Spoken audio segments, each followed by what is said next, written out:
Thank you, Adam. Thank you all for coming. Let me say a few words about ism for those who are not familiar with the project. So basically, it started as a research project that we put together a group of scholars, filmmakers, archivists, artists, and critics all over Latin America and the US to get a panorama or try to get the different voices to express or to study or to represent what is the status of Latin American experimental cinema, or the history and the contemporary status of Latin American experimental cinema. And so one of the main issues that we have, or one of the main problems or challenges that we have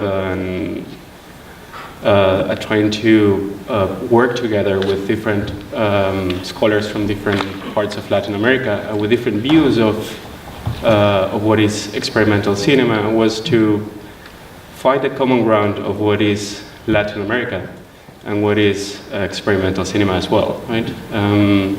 So the book and the film series are a result of that plurality of voices that we put together, and we try to keep it dissonant all over the years. And probably this is the screening tonight. It's one of those moments of that was part of the conversations of the entire group of scholars and filmmakers, of one of those mythical moments of experimental cinema in Latin America, but that few of them were able to watch or see the film at some point in their lives. So there was something in common about the entire group, that we all knew about it. We all heard about, or we read about these films, about the Rísquez Trilogy, but we didn't have a chance to watch it, or maybe some of us watch it on like a transfer that was made in '94, or someone watched it on a flatbed in Berlin, or someone had the opportunity to watch it in the premiere in New York. But the interesting part is, like, most of the filmmakers that were in dialogue with us and the ones that we invited here to Los Angeles, when they heard about that we were going to screen Rísquez films, they were very excited about that, you know, in terms of, like, finally some of us will have the chance to watch it. So unfortunately Diego Rísquez has, like, health issues, that he was not able to make it to present his trilogy, and unfortunately we were not able to screen the first part of the trilogy because of technical problems as well. But last night we were able to screen Orinoco New World, which was for me I felt very privileged about it, in terms of, like, was the first time that I was watching it on a big screen, and a theatrical experience with an audience, with people that we can talk after about it. And probably one of the conversations that were, or the topics that were part of the conversation after the screening, was about how did Rísquez understand America, right? So what is the background of a filmmaker from Latin America to try to conceive an epic trilogy about the history of the conquest of South America, and how did he conceive the symbolisms of nature, or what are the aspects of the history of Latin America were present in the making of the film. So maybe a little bit of the history, or maybe this film that we're going to watch tonight will give some, like, more concrete answers to that, but not necessarily concrete in terms of an answer of where does Latin American filmmakers expect to, what the Latin American filmmakers think of, like, the vision of European or North American audience should think about Latin America. And let me try to make it more simple. So one of the America film, the America Terra Incógnita, is dedicated to Argentinian filmmaker Fernando Birri and Brazilian filmmaker Glauber Rocha, which is a very clear hint about the perspective that he had about political filmmaking, about the concept of America as a continent, and which goes back to the maybe the first discussions of the avant-garde in Latin America on how to represent Latin America, how to portray the continent. So what is the tradition that Latin American artists should follow? Should they try to portray the specificity of the landscapes, the specificity of the original inhabitants of the continent? So there were, through the century through the 20th century, there was many answers to that. Probably the most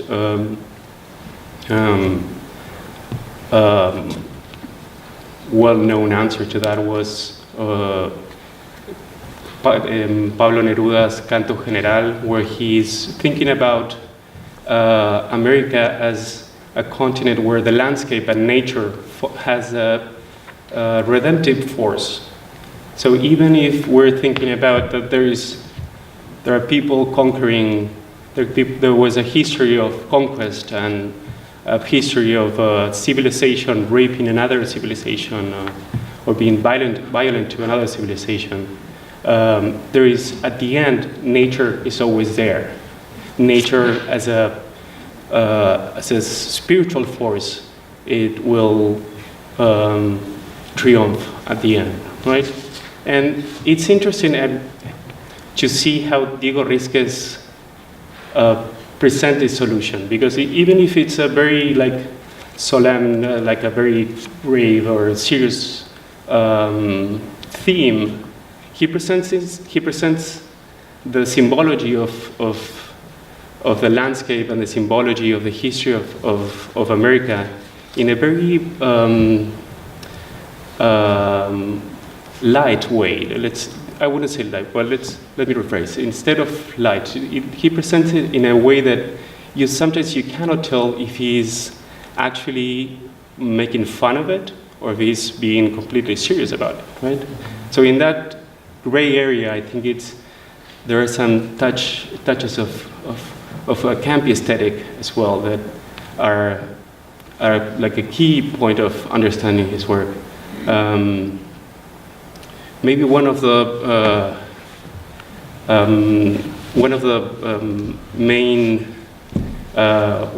important moments of his career was when he lived in Italy, and he was able to collaborate with Jack Smith.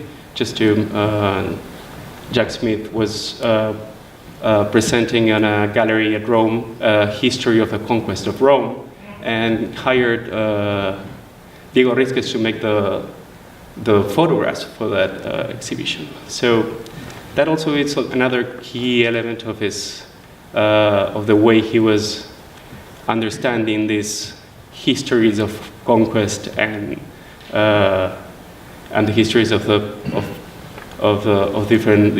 history of the conquest and different histories of civilization in general. But well, I think I have too much. So I think you're going to understand probably, or you're going to have a better sense of what I'm talking about once you see the images, which is the most important part of Rísquez. Thank you very much.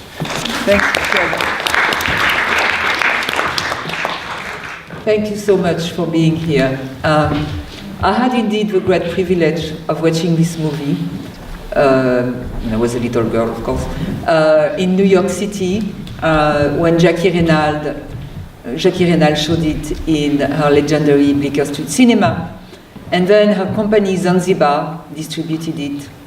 And for those of you in the know, this summer there was a retrospective of the films of Zanzibar, They were avant-garde French filmmakers of the post-68 era, and this was the last series shown at the now defunct Cine Family, and Jackie Renal came there, and I did meet Diego in Jackie's apartment on Central Park South. Why is this important? One of the most important texts written about cinema is called For an Impure Cinema, badly mistranslated as For a Cinema of Mixed Means by Bazin. We have here a wonderful, exhilarating example of impure cinema. Now, Ismo is a good example of impure art. For me, it's about a bridge. It was not only about Latin American artists, but Latin American artists in conversation, artistic and otherwise, or even sexual, with people, creators, and audiences in Los Angeles. Well, Rísquez came to Paris in 1974. Well, some of you weren't born, but I'm going to tell you what was happening then. This was a year after the coup in Chile. Raúl Ruiz was there. There was a dictatorship in Argentina. The Theater C was in Paris. Copy, the cartoonist and playwright, was in Paris and was writing about Eva Peron. In those days, those days are past, France fancied herself as a land of that would welcome people in exile. And Diego Rísquez had started his career as an actor and a photographer for galleries and also for Jack Smith, as Luciano reminds us. And something happened. Something happened with all these people who, due to the economic and political turmoil of Latin America, political and economic turmoil that, I'll be frank to say, was in great part caused by the administration of the CIA, and Latin America feeling bruised, exploited by neo-imperialism and neo-colonialism. And there was, of course, this anger, this reclaiming of the beauty of the land that had been despoiled by the conquistadores, but also something that happened in the term of cross-pollination between culture. And here, some of you were here a couple of years ago when we brought Kid Like Tahimik. And Kid Like Tahimik, in his Perfume Nightmares, has a very, very similar tale of the noble savage treated with a lot of humor, who arrives in a European court and is treated as an object, and being treated as an object, as we women know very well, is also being treated as a sex object. So he's treated as a sex object by an infanta, nonetheless. And here you find a similar story in tonight's movie. What happens, and it's very clear in Kid Like's film because he plays the main role, is that a golden child is born. And I believe that Diego Rísquez fancied himself as being this child. So he is the golden bastard of the encounter between Latin American culture and European culture. And when I was talking to Luciano, I was telling, apart from the people who are 100% indigenous, and who he is nowadays, who is really sure of who was your grandfather? No, that's another story. But most Latin American people are bastards between North American, European, indigenous, and Latino culture. And instead of being austere and stuck up about this, Diego Rísquez embraced it. And there's actually an allusion to Las Meninas, which I remind you, it was the time the Order of Things by Foucault was written and published in France. It was called Les Mots et les Choses. It was this book, one of the most profound books about the archaeology of knowledge, starts with the deconstruction of Las Meninas, which is a deconstruction of a gaze, a deconstruction which goes through lines of class, age, gender, physical deformity, and in the case of Rísquez, the gaze between the colonizer and the colonizee, the first world, the third world. But then what is really remarkable, and this is why this is a great film, and a film which also mixes Diego Rísquez's past as a visual artist, his taste for tableau vivant. I will here open a little parenthesis. The film that made Raoul Ruiz's career in France was Hypothesis of a Stolen Painting, which is about tableau vivant. And tableau vivant is about frozen visuals in which time stops, but not entirely. Tableau vivant is a hybrid form of art, but it's also a bastardized form of art. It's a bridge between cinema and the fine arts, and you'll find a lot of this in Diego Rísquez. Anyhow, so embracing this hybridity, this bastardization, and putting a lot of humor, but Diego Rísquez goes to what I consider is at the heart of cross-cultural exchange, seduction. Thank you.